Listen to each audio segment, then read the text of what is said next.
Hello and welcome to the Athletic Hockey Show. I am Mark Lazarus in Chicago. He is Jesse Granger in Las Vegas. We've got a great show planned for you today. The Olympics and the trade deadline are finally behind us, so we can start looking at the playoffs, which are really only about a month away. We're going to look at the 5 first-round series we most want to see. We're also going to talk about Connor Bedard's inevitable captaincy in Chicago and how young is too young to wear the C.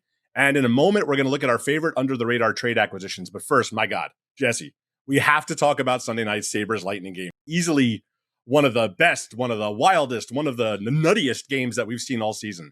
8-7 the Sabres win in comeback fashion. I think it was 5 fights, dozens of scrums, more than 100 penalty minutes. The atmosphere in Buffalo was just electric from start to finish. Go read Matt Fairbairn's piece recapping the night on The Athletic. But Jesse, after 14 years of walking through the wilderness, the Buffalo Sabres are back. They're back, and man, this team is fun. It was so cool last night because it's one of the better hockey games of the season in terms of entertainment value. And sometimes those games just happen out of nowhere, but I love that this was billed as the biggest game in Sabres. Like, people were talking about the biggest game in 10 years because it's for first place in the division. It's the big bad Tampa Bay Lightning coming to town. When the game you expect to be great delivers like this, that's as good as it gets. And yeah, I cannot wait to see this team in the playoffs. They're fun. They filled the penalty box and they filled the net with pucks. As a goalie, are you even capable of enjoying a game with 15 goals? I am, because that's the thing. It's like you can't enjoy the light without the darkness. You can't enjoy the saves without honestly, like people think I'm against the NHL being as offensive as it is and as skilled and as talented. That just makes the goalies more important. The defensive games are boring for me. I want lots of chances. Now, every once in a while the goalie's got to save them, but every once in a while they can not save any, like last night. It was so funny. I'm in the press box getting ready for Edmonton, Vegas to start here in Las Vegas, and it was like everybody in the press box is just like yelling down the press box, like, it's 7-5, now it's 7-6, now it's 7-7, now it's 8-7. It was just like every 30 seconds they were scoring. What a game. So we're always trying to come up with new ways to get new eyeballs and earballs on our show. So hear me out. I'm thinking we should consider renaming the Athletic Hockey Show Everybody Hates Rasmus to capitalize on the NHL's newest craze, which is trying to seriously injure Rasmus Dahlin. First, Evgeny Malkin tried to, Ned Stark him, and then Brandon Hagel's trying to rabbit punch him right through the ice. What in the wide world of sports is going on with Rasmus Dahlin? Yeah, and the Hagel play, look, Hagel, this is kind of what he does, but not to that extent. I was shocked watching the replay of it, how he went after him and just was punching him from behind after Dahlin was clearly, like, you could tell, this is how they do it. They ask, you want to go? And you could see Dahlin's answer was, absolutely not. I do not want to go. And tried to get away from that. And Hagel just kind of chased him down, punched him from behind, was hitting him on the ground. I wouldn't be surprised if he gets suspended for that. And I was surprised at how aggressively he chased Dahlin down and hit him from behind like that. What did you think of it? Yeah, well, Dahlin did fight earlier in the game, and it didn't go well for him at all. So, I mean, he just seems to be at the center of everything. But Hagel, yeah, I agree with you. You kind of get away. You can get away with one punch, one kind of sucker punch sometimes in the action like that. But he kept punching him as he was driving him down to the ice. It's so dangerous, slamming him face first ice while rabbit punching him like that. I do think that's suspendable, just like Malkin got, 5 games for trying to like chop Dahlin's head off. I don't know, Brandon Hagel. I don't want to keep that. Don't want to put that explicit tag on our next to the podcast name here. But like, is Brandon Hagel the preeminent? My dad would call him a schnorrer. Just the blank disturber. Has he become the new Brad Marchand, kind of this flashpoint character where everywhere he goes, little Brandon Hagel is causing the most drama everywhere? I think so. And this game was an extreme example, but I feel like Tampa Bay gets in these types of games more than any team in the league. Like, they are regularly involved in these types of games. They've got a lot of fire on that team. Some guys that haven't had the success that they'd like in the playoffs over the last few years. They want to get back to another deep run, and Hagel's the center of that, and it's going to make for a really entertaining playoffs, especially that division stacked like it always is. I think Tampa Bay is about as entertaining of a team as and Buffalo, and we got to see them combine last night, but I think both those teams on a nightly basis are about as entertaining as we see in the league right now. Yeah, I was there in the preseason in South Florida when the Lightning and the Panthers combined for 322 penalty minutes in a preseason game. But it's always the Panthers that have had that reputation with Sam Bennett and Brad Marchand and Aaron Ekblad and the like. But it really feels like the Lightning. They're the one that bring this out in everybody now. They were this skill team for so long that just beat you with their grace and speed and skill. And they've kind of morphed over these last couple of years into a little bit dirty, a lot nasty, and I feel like we need that in the NHL. You need one of these teams that just brings out the worst in everybody in the best possible way. Yeah, and then you've got Buffalo, who is just scoring on everyone. They Yeah. score 8 in that game. That's pretty much par for the course for this team. The way they've been scoring lately. I mean, this team it's fun. Like you see all these draft picks, and I feel like a lot of these teams, Detroit. We've been talking about these teams for so long. They're the prospects they have, and they're finally becoming full-fledged playoff contender teams. And Buffalo Tage Thompson, just an absolute laser beam every time he releases the puck. That team's got scoring on every line, it feels like, and Alex Lyon is playing great in net. It was a battle of the backups last night, so I will say that, even though it was 8-7, it's like, well, neither of the starters played. Alex Lyon was on the bench, Vasilevsky was on the bench. It was a UPL versus Jonas Johansson showdown, but those two teams are fun, and it's looking, based on how good they're both playing, like we won't be able to see that possible matchup until the second round, but everybody's eagerly awaiting it after last night's amazing game. Do you think Kevin Adams is proud of this team or just furious at the world right now? Probably furious at the world. It seems. I mean, he built this team, right? It's really uncanny. The moment he's gone, it's like all of his work that he's been trying, his vision that just wasn't coming together, and then he's out, and then boom, there's the vision. It's going to be hilarious when Jarmo Kekalainen wins GM of the year. Right. But it's true. Hockey, you talked about Buffalo and Detroit, and I feel like they're giving hope. I had lost hope on both Buffalo and Detroit. Entering this year, I'm like, it's over. The rebuilds failed. They took so long and they failed. This gives a little bit of light at the end of the tunnel for your San Jose's and your Chicago's, and even like your Vancouvers right now, who are just starting this process. That it can be awful for a really long time to do it this way, but it can work. It just might work. You just might have to wait until these guys are 25 and 26 instead of 21 or 22 to become a Tage Thompson, to become, or Josh Doan's a little younger than that, but just to reach that level. You're seeing it with Anaheim a little bit. San Jose is a little paper tigery. It's all overtime wins. Like, that's not really a playoff team right now, but they're getting there. It can be done.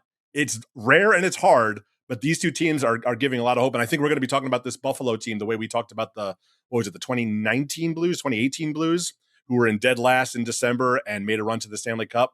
The Sabres are the new Blues, where you're going to say, hey, just because you're out of it at Thanksgiving doesn't actually mean you're toast.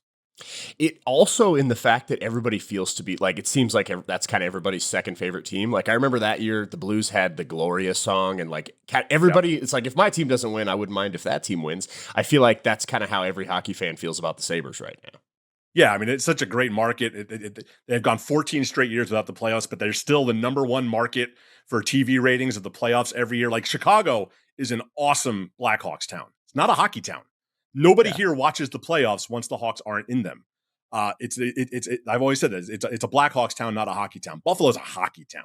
Detroit's a hockey town. Minneapolis is a hockey town. Like, Boston is a hockey town. And it's really cool to see a team like that, a fan base like that, finally rewarded for, I don't want to say patience, because they've been very impatient and very loud about it for a long time, but they're finally being rewarded for sticking through it and still being a fan. It's cool to see.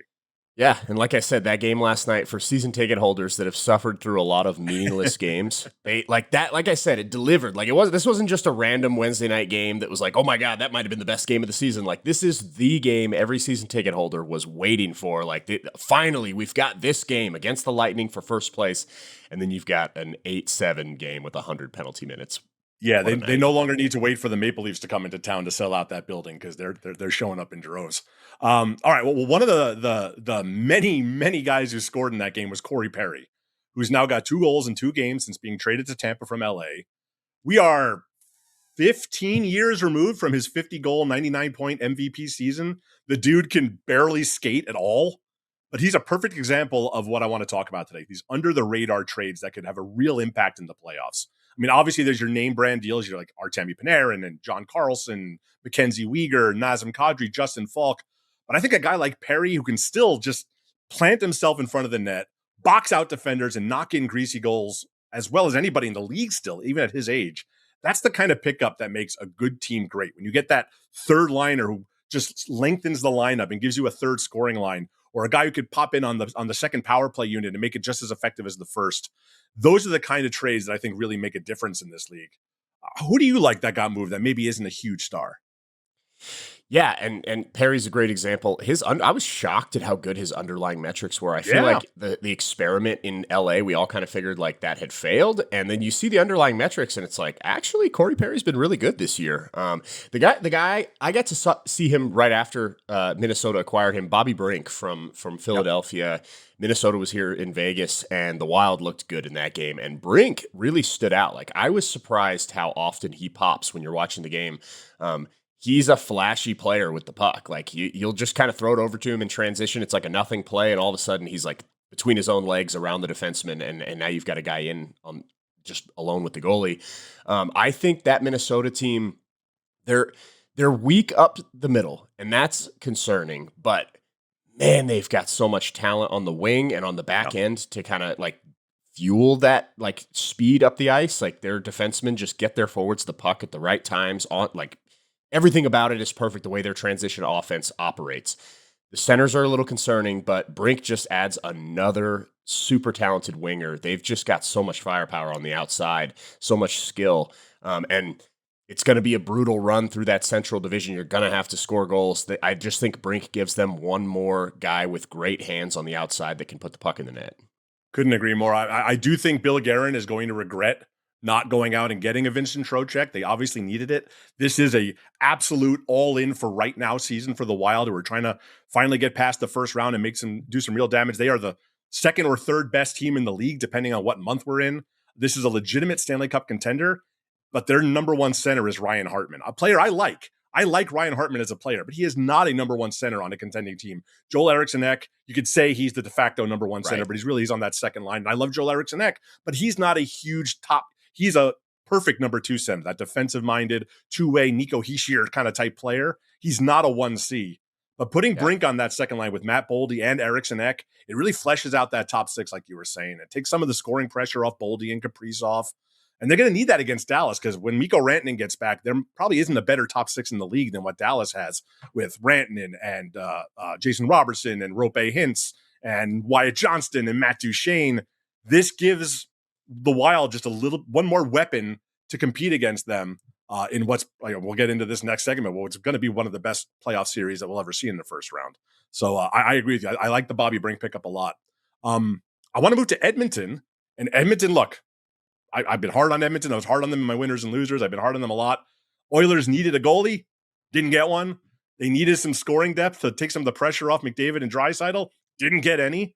But one thing Stan Bowman's always been really good at is kind of plugging those holes around the lineup, getting those depth guys. Like when you look back on those 2013, 2015, 2010 Blackhawks teams, their fourth lines were better than most teams' second and third lines. Like this is what he does really well. And Jason Dickinson is he's such a good player.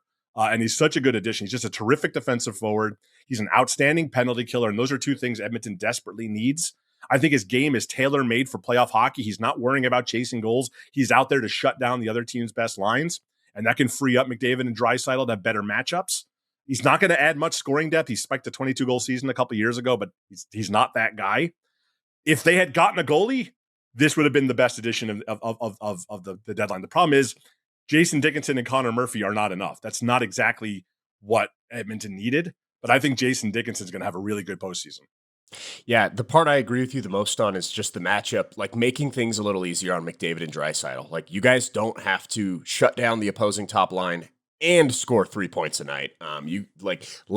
I cover the Golden Knights. They traded for Nick Dowd. Very similar situation in terms of like, let's get someone who we can give the tough minutes and they can at least draw even and kind of just neutralize the other team's top line. And then we can get our guys out against easier matchups, more offensive zone draws, not having to play so much in their own end so that they're tired and have to change by the time they get it out.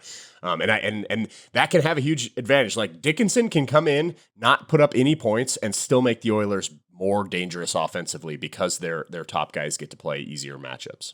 Absolutely. How about Nic Roy going to the Colorado Avalanche? You know him well from his time in Vegas. Tell us about him. Yeah, great. I mean, the Avs, they were already strong up the middle, and then you add these centers, Kadri. I mean, between McKinnon, Brock Nelson, Kadri, and Waugh, that's got to be the best center group in the entire NHL. And Waugh is a perfect fourth line center. Like you said, I watched him. He was a big part of the reason the Golden Knights won the Cup in 2023. He is good in his own end, not great. He's not like a shutdown guy, like kind of what we've been talking about with Dickinson and Dowd, but he's good enough in his own end. And then what he's really great at is holding on to pucks down low. So you want your fourth line to kind of forecheck, play in the offensive end, spend time down on that end. And Waugh is so good at that because he's big, he's rangy, he uses his body to protect the puck incredibly well, and he's got great hands. So like he scored so many big goals for the Golden Knights in the playoffs, and I think he could do the same thing for Colorado. Like he is a fourth liner. He plays a more direct game. He's going to be on a forechecking line. He's not a skilled player, but then you'll get him the puck in front of the crease, and all of a sudden it's like he's not just whacking at it. Like this guy's got really soft hands for a big fourth line center. So yeah, I think he adds a ton to Colorado. I think he's the perfect guy to play on that team. Like that the speed and skill that team plays with, he is the ideal fourth line center for Colorado. It's a great pickup. One last guy I want to talk about is David Perron, who's kind of in that Corey Perry mode where he's an older guy that you kind of almost forgot is still in the league, but is still productive. He's still, a lock for 15 to 20 goals every year. He just does what he does. He's going back to Detroit, a team he knows well. He's played with most of these guys before. What kind of an impact do you think he can have in Detroit? Yeah, I got to see him only for 1 year in Vegas. He was part of that magical inaugural season team that went to the Cup final, and he's got a super tricky release. That's the number one thing I always think of with David Perron is like the reason he scores all these. He's not the fastest skater.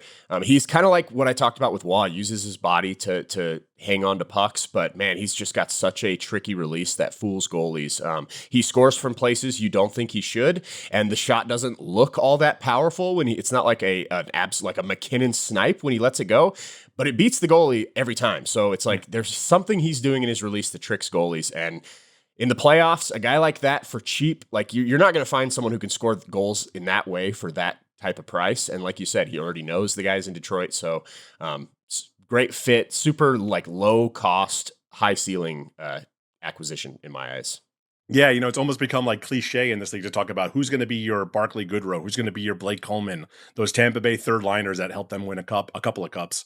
And it feels like these are those guys. These are your bottom sixers that can provide a little bit of scoring depth, some good, smart defensive play, can kill some key penalties. Everyone, I always remember Mike Babcock talking about this in 2013. When you get to the second round of the playoffs, everybody's got a great top six. And it's what's after that decides who's going to win each series. And these are the kind of players you need to add. They're the kind of players that make a good team into a great team. And keep your eye on some of these guys. All right, we're going to take a quick break. When we come back, we're talking about the playoffs, baby. We're getting close. We're going to talk about the 5 first-round matchups we most want to see. Okay, so this is one of my favorite times of the year. As a guy who gets kind of tossed around the continent in the spring just covering random playoff series, I get to start dreaming of which series I get to actually cover. And those, if the playoffs started today brackets that are so silly in November actually mean something now. So Jesse and I came up with 5 first-round series we most want to see. Now, to be clear, these are series that could actually happen based on the way the standings are looking. We could say we want Penguins Capitals, but that's probably not going to happen with where the Capitals are right now. So we'll start at the bottom with number 5. And I do want, it's the Penguins and the Islanders. These are two teams that nobody thought would be here this year. And that most people, I think, are still a little skeptical of. So there's a lot of intrigue and curiosity about what this matchup could be. Could be Evgeny Malkin's last hurrah with the Penguins. It sure seems like he's heading toward an exit. Could be Sidney Crosby's last playoff run for all we know, assuming he's able to get back in time from injury. And if we can't have him lining up against Washington, the Islanders are the next best thing because the Penguins and Islanders over the years have had some absolute barn burner series, dating back to the pre-Crosby era. So I don't know how excited other people would be about this one. I want to see this.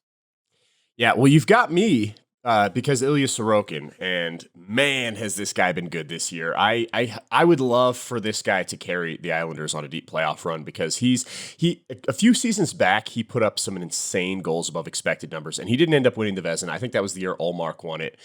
He's probably going to end up winning his Vezina. Like, he's deserved one for a while. He's probably going to end up getting it this year. I was looking at some numbers the other day, and his high danger save percentage, so shots that are basically from the slot within 29 feet, the most dangerous shots you can possibly face, and he's got a save percentage of 875, which doesn't sound great until you realize that the league average is 811 on those shots, and his 875 is better than 20 goalies, their whole save percentage, their entire save percentage for the whole season, and he's better on just the high danger chances.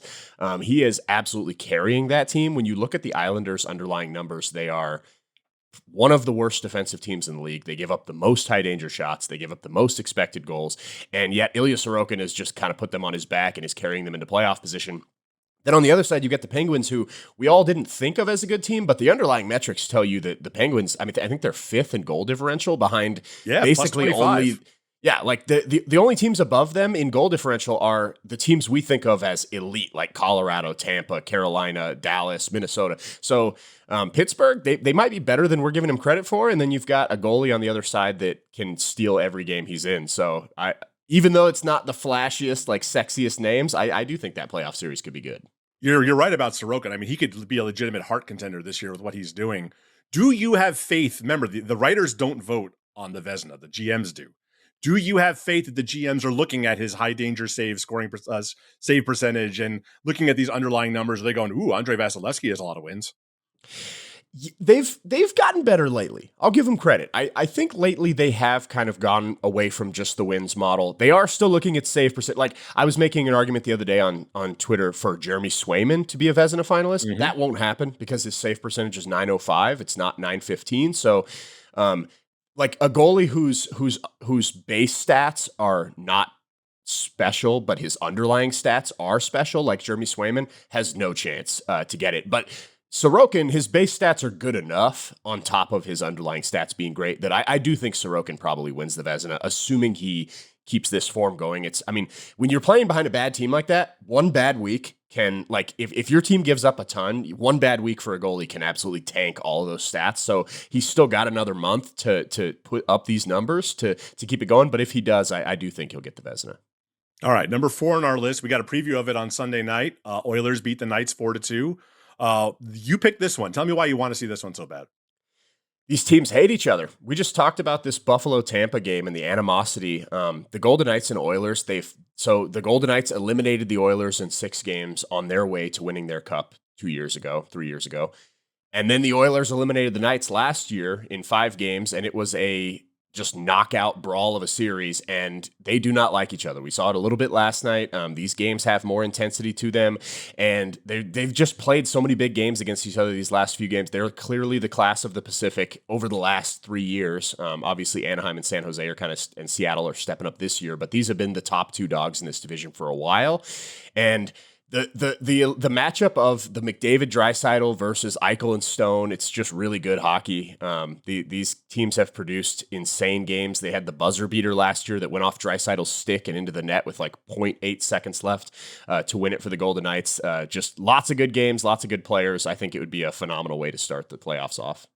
I think everybody outside of Gary Bettman wants to see us go back to a 1-8 system. I want to go back to a 1-16, not go back to, but start a 1-16. These guys travel in first class. Like, let us worry about the pain in the butt travel, and let's just have the 16 best teams face off. I think it's Greg Wyshynski who has the theory that Bettman is holding the line on this because he wants to give Bill Daly an easy win in his first year as commissioner whenever he does step down, so that Bill Daly can come in and be the hero and make everything go to 1-8. Like, I like that idea. But what do you think about, like, the Utah Mammoth right now are a wild card team, and I think they're going to have more. They're going to finish the season with more points than the Pacific Division winner, whether it's Anaheim or Edmonton or Vegas. The division winner still gets home ice. Should we just go by points here? I mean, the 5th best team in the Central is probably going to be better than any team in the Pacific this year. It's wild how bad the Pacific is this year, and like I hesitate to ask for like league-wide changes and structural changes based on one outlier year where a division is this bad, because we were having this conversation last night, and like I think since they split it into 4 divisions, we've never had a division winner under 100 points. That's for sure happening in the Pacific. Like, they might not get to 90 points, let alone 100. And when you look at like division, like versus like the division's record versus outside the division, not only is the Pacific the worst, it's the biggest gap we've seen in a very, very long time. This division's awful. it's so weird that it can be this bad. Like someone at the game last night was like, well, it happens in the NFL all the time. Like you have a bad division. It's like, well, yeah, but that's only 4 teams. And Right. it's the division, the The league's old broken NFC into, least. right. It's broken into 8 divisions. So when you break it into 8 divisions and they only have 4 teams each, you're bound to have a awful division. But when it's a quarter of the NHL, like the Pacific Division is 25% of the entire NHL, and none of them are any good. It's very strange how bad this division is. Bruce Cassidy did point out the other day that the last 3 Stanley Cup representatives for the West did come out of this division: Edmonton, and Vegas. So They got an easier path out. They're not beaten up as much by the time they get there. Yeah, it is, and like we've done it the last couple of years. It's been the Atlantic Division. We've said, oh my gosh, look at the Atlantic and the path they've got to go, while the Metro is so much easier. And now this year it's going to be the Central, and it is brutal for the Central. But I don't know. Like I said, I hesitate to make like sweeping changes just off that. I do prefer the 1 versus 8, but this division, we're not going to have a division this bad most years. I don't know. It's reminiscent of the old Atlanta Thrashers in the Southeast Division back when we had 6 divisions. It's just so bad that none of these teams really deserves it. But it's the way the system's set up, and it's what we're going to get Minnesota, Dallas in the first round, and we're going to get 2 crappy teams in the Pacific facing each other. Just the way it is. Let's talk about another Pacific that, oddly enough, the Pacific has the most appealing matchups here. Ducks Sharks. There's 2 young, exciting teams that have no idea how to play defense. I mean, this could be like 8-7 every night, like that Sabres Lightning game every night, because they can't stop the puck and they can't stop any forwards. How much fun would Ducks Sharks be? Yeah, this is my pick for, I mean, we'll get to number 1. That's kind of the obvious one. But to me, this is like, other than the obvious, this is the most exciting potential playoff series, because it's the young guns. It's the guys that we've been all enthralled with all season. Macklin Celebrini, Will Smith on one side, Leo Carlson, Mason McTavish on the other, Cutter Gauthier. And I feel like right now Anaheim's leading the division and San Jose is just like right below that wild card spot. So this is legitimately could happen. And I feel like if either of these teams get in and they have to play Vegas or Edmonton, they're just going to get bullied. And they're like, maybe I'm wrong. And it's like, but then we won't get to enjoy those young kids in the playoffs because they're just going to get pushed around and it's not going to work. Whereas if we just put all the young kids against each other, not only do we get an incredible playoff series, but then you guarantee that one of these teams is going to be in the second round just wreaking havoc. So I like you said, it could be 8-7 every night. These teams do not play defense. They play up and down hockey. We will outscore you. We're willing to give you a 2-on-1 so that we can get a 2-on-1 the other way. It's almost like overtime hockey, but they just do it the entire game. They've got 2 athletic goalies in Yaroslav Askarov and Lukas Dostal, 2 of my favorites to watch. So many things to like about this series. And like I said, it guarantees that you'd get one of them in the second round trying to top whoever wins that Vegas Edmonton series, I guess, and try to be the Cinderella story of these playoffs. I really, really hope we get Sharks Ducks. Who are you kidding, Jess? You got 64 goalies you love to watch. You don't have any favorites. You're right. But here's the thing about San Jose. They're not good. Like, this is not a playoff-worthy team. Like, I love watching Macklin Celebrini as much as the next guy. He is one of the 5 best players in the world already. They have the same amount of regulation wins as the Blackhawks do. They have 3 fewer regulation wins than Nashville does, than Winnipeg does, than Calgary does. This team is just a 3-on-3 juggernaut, and that's why they have all these extra points built up. This team would get stomped in a playoff series. So I'm with you. It'd be fun, but I don't think it would be very long. Even Anaheim, which is also not that good a team, they are fun and they play they have great offense. Adding John Carlson just makes them more one-dimensional, but in a really fun way. Again, I think this could be a fun series, but San Jose is not playoff worthy this year. I feel like everyone is jumping on that bandwagon like a year too early. They're going to get there and they're going to be in the mix for a long, long time, but they're not there yet. And they're kind of masked, the smoke and mirrors of all these overtime wins they have. Yeah, the Ducks are similar too. Like, they fall behind every single night, and then they just score 3 goals in the third period and come back and win. And like, that is not great. a recipe. That doesn't work as well in the playoffs, right? It's not a recipe to win in May. So we'll see. We'll see. Like I said, and that's part of like my whole premise is like, I think the Ducks and Sharks would be fun, but I think if they're separate and they're playing like veteran, like experienced playoff teams, it won't be fun. Like the Sharks against the Golden Knights probably wouldn't be a very fun series. But if we put them together, magic. I like it. All right, number 2, Sabres Wings. Can you imagine a better environment for a playoff series than these 2 markets, these 2 hockey-crazed markets like we were talking about earlier? The Sabres haven't been in the playoffs in 14 years. It's been about a decade for the Red Wings. Little Caesars Arena has never hosted a playoff game, which is crazy to me. And that place is built like the Bell Center. Like it just goes straight up. So the noise can't escape. It's going to be deafening in there. We saw last night what the Sabres Arena with KeyBank Center can be like. This would be just, the hockey would be fine. I don't doubt it would be good, but it'd be fine. But the atmosphere, there can't be a better atmosphere than both these teams in their first playoff series in forever in these wonderful hockey towns with these great fan bases just going absolutely ballistic. Yep, it really is. It really is about the fan bases with these teams and how good they are and what they've been through and just getting to have that moment together at the same time. And then it's also like these two teams, we kind of mentioned it earlier, like they're on the similar rebuild, like they're on the same cycle together, and then they both finally break through in the same season. So fitting for them to have to play each other in the first round. It's not, I don't think, maybe that's the matchup right now if we look at the standings, but it's not now because the Sabres just leapfrogged Tampa Bay in the first place. But so it's, yeah, right. It's very well it's certainly, certainly possible. It's one of the more likely ones to happen. I hope it does. Like you said, great storylines and two teams that we've been watching rebuild in front of our eyes, and they finally have a playoff team. And let's see if one of them get to the second round. Absolutely. And number one, it's Stars Wild. Look, these are the second and third best teams in the league. There are some nights where, Colorado's been kind of mediocre for a while now as they've hit cruise control. I don't really buy it. They're still really good. But there are some nights where Dallas looks like the best team in the world and Minnesota looks like the best team. Minnesota, another great fan base that is absolutely starving for a playoff run, not just a first round exit. They've had so many over the years, just the epitome of mediocrity for so long.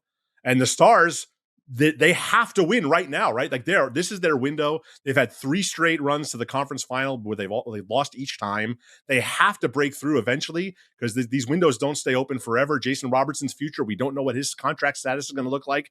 So the pressure on these two teams for a first round matchup that is Stanley Cup final worthy, not even conference final worthy, but Stanley Cup final worthy. The pressure these teams will face will be immense. The hockey will be fantastic. I do a lot of Dallas Stars playoff runs. I'll be a happy man if I'm covering this one. Yeah, we've seen these matchups. Like Colorado went to Minnesota and played them a few days ago. Then they went to Dallas a couple nights ago and played them. And these Central Division matchups are just the speed on the ice is a different level than all the other games in the NHL. Like I'll have the multi-TV setup, and it's like one of these games is not the same as the rest of these other games. And it's when Colorado, Dallas, and Minnesota play each other, and Again, we complain about the playoff format. If you're a Minnesota fan or a Dallas fan, is it fair that you have to play them in the first round? Absolutely, in no way is it fair. But is it great for everyone who gets to watch it? Yes, it is going to be amazing hockey. These two teams, like you said, cup final intensity, the speed. We the whole Olympics, we talked about how, oh my gosh, this U.S. Olympic games, like the speed on the ice is so fast. That's what these games look like between these teams because it's just superstars everywhere you look at every level. Dallas and Minnesota have very few flaws in their game. Like these teams are forwards, defense, goalies, all awesome on both sides. That's going to be a heck of a series. And because of the way the standings are and the way the Avs raced out to that early lead, like, yeah, maybe they could catch them, but probably not going to happen. These two teams have been staring at each other for weeks, months. Like we know this series is going to happen. Like all the regular season games leading into it are just, they know that this is just the appetizer. Like we're going to play 7 games against this team. The hatred should be there. It's going to be like that. It's a layup for the most exciting first round playoff series. What a series that's going to be. Yeah. Every move these teams made leading up to the trade deadline was with their opponent in mind because they knew exactly what it was going to be. And let's not forget, just add to the pressure I was talking about. Quinn Hughes, you still got to convince him to re-sign. He seems like he's having a blast there. Mike Russo thinks that is going to happen. I don't doubt him for a second. But if you lose in the first round, it doesn't help your case when you're trying to sell yourself as a long-term winner here. If he looks around and goes in this division, it's like, man, there's a better path. There's a lot of pressure on the Minnesota Wild. All right, we're going to take one more quick break. When we come back, we will talk about how young is too young to be an NHL captain. All right, Jesse, let me set the scene. It's the Chicago Hilton, mid-July 2008. Jonathan Toews is 20 years old.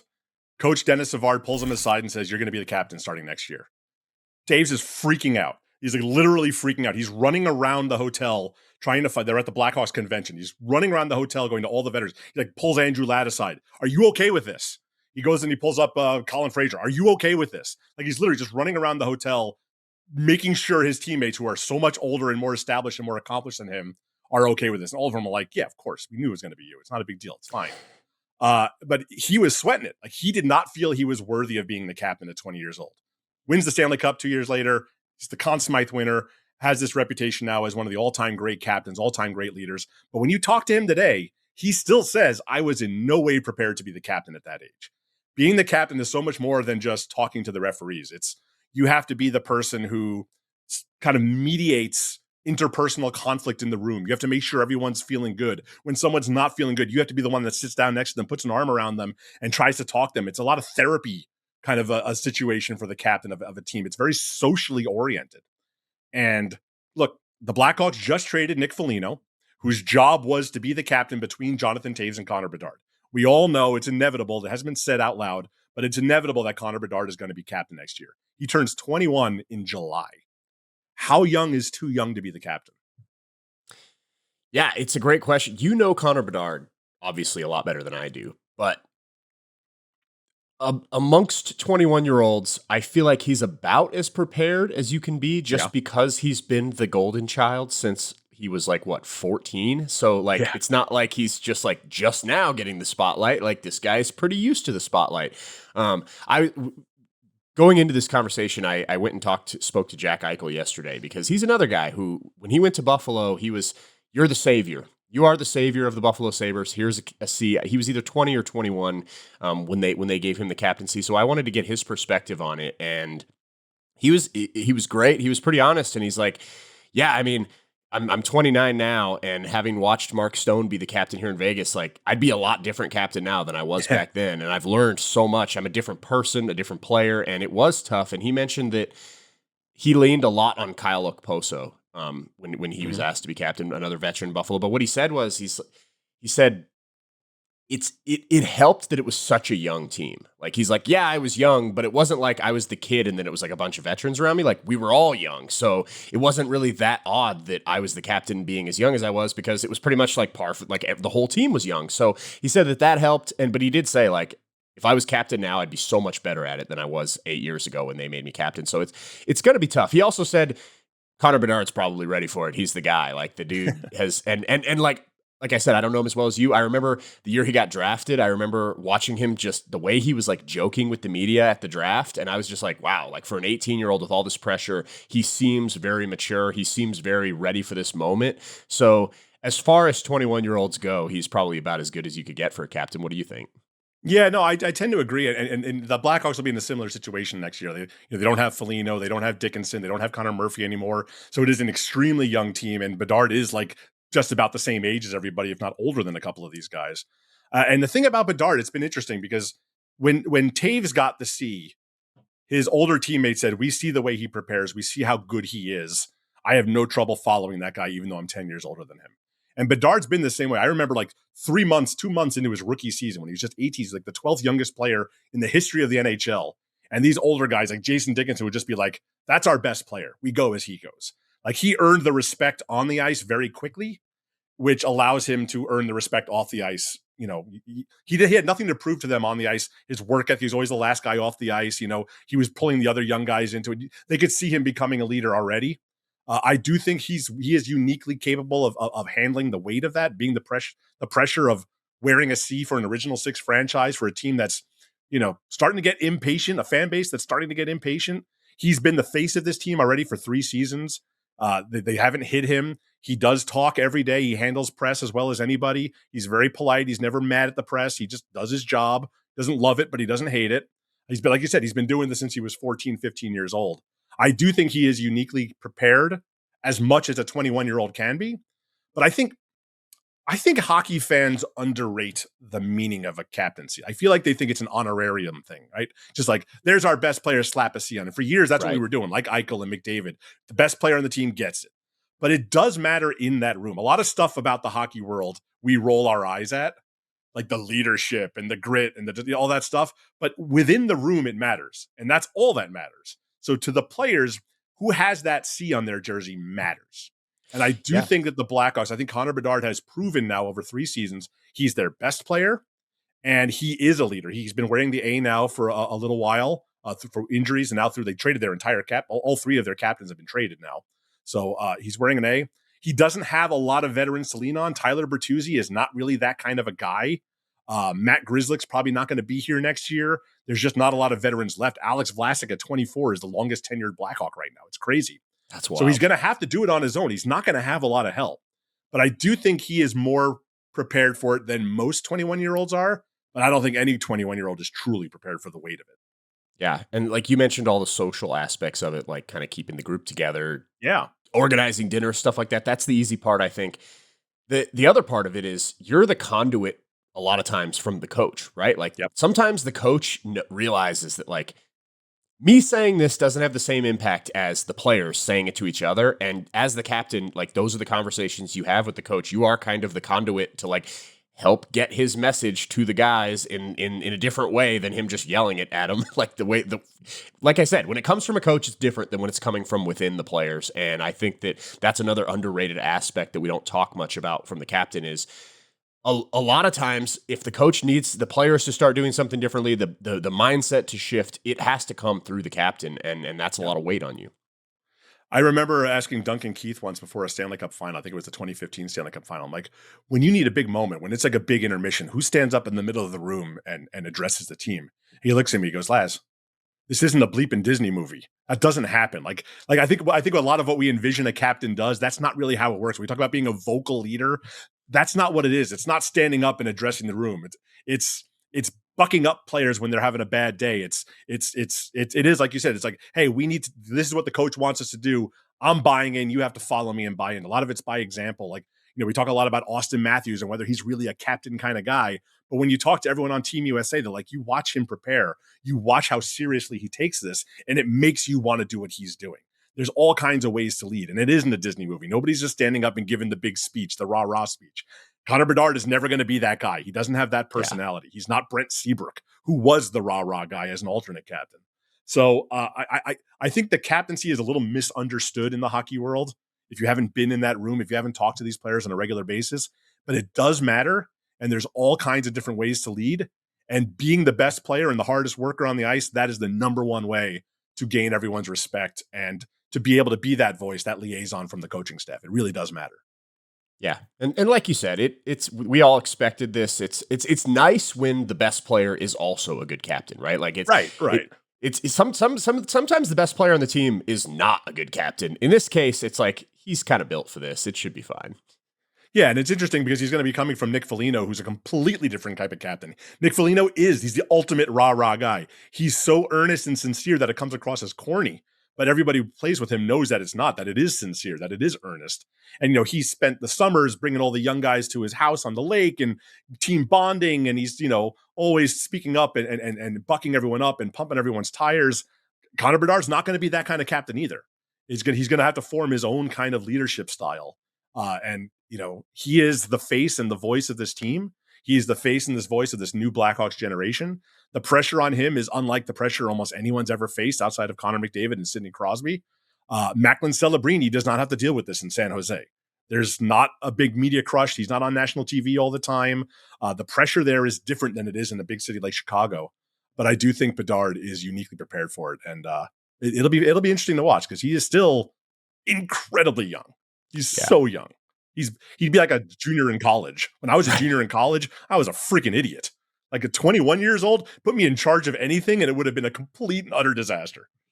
Yeah, and he's not the rah-rah guy, but like the two guys you mentioned who have like faced this pressure, they're two really good captains too, in Crosby and McDavid. I mean, Crosby is seen as like the captain of all captains, and you don't see Sidney Crosby yelling at guys on the bench. No. Like he's the calming presence, and I think Bedard can be a similar captain. And like McDavid's the same way. Like we love that when he's yelling at everyone in the Edmonton locker room during the documentary, but the reason we love it so much is because we don't see that from him very often. Like usually he is very like flatline, calm, collected, and Bedard can be a similar captain. Yeah, McDavid really grew into it, and I think if you are a guy who yells and screams all the time, it doesn't mean anything when you yell and scream. I feel when you see Connor McDavid behaving like that in the room, aside from probably stifling a little bit of laughter, you're probably like, holy, this means something now. Like he is not messing around, and we got to get our we better dig the F in, as he said, over and over and over again. All right, before we go, I just wanted to say a quick word about Troy Murray, the longtime Blackhawks player and radio analyst who died on Saturday, just 63 years old. I had the tremendous good fortune to spend 14 years traveling the league with Troy, to be able to call him a friend. He was a heck of a two-way center as a player. He won a Selke trophy. He had a 50-goal season, but just an absolute first-ballot Hall of Famer as a person. He was funny, sardonic, but he was always the first guy to welcome a new player into the team, our new reporter into the club. Nobody told better stories. Nobody was more fun to have a pint with. The rink has been a lot dimmer since the cancer got to the point where it kind of kept him from working over the last year. But look around the hockey world the last couple of days and all the things that people are saying about Troy, what he meant to them, how warm he was, how much they just enjoyed being around him. And I don't know, man, just try to live your life in a way that has people talking about you that way. Try to be like Troy. Okay, for me and Jesse and producer Chris Flannery, thanks for listening to the Athletic Hockey Show. It's the Shawns and Frankie back at you on Wednesday. Have a great one. Thanks for watching. Make sure to like and subscribe and ring the bell to stay informed and catch new episodes every Monday, Wednesday, Thursday, and Friday. And in the meantime, you can join our Discord community. We'll see you there.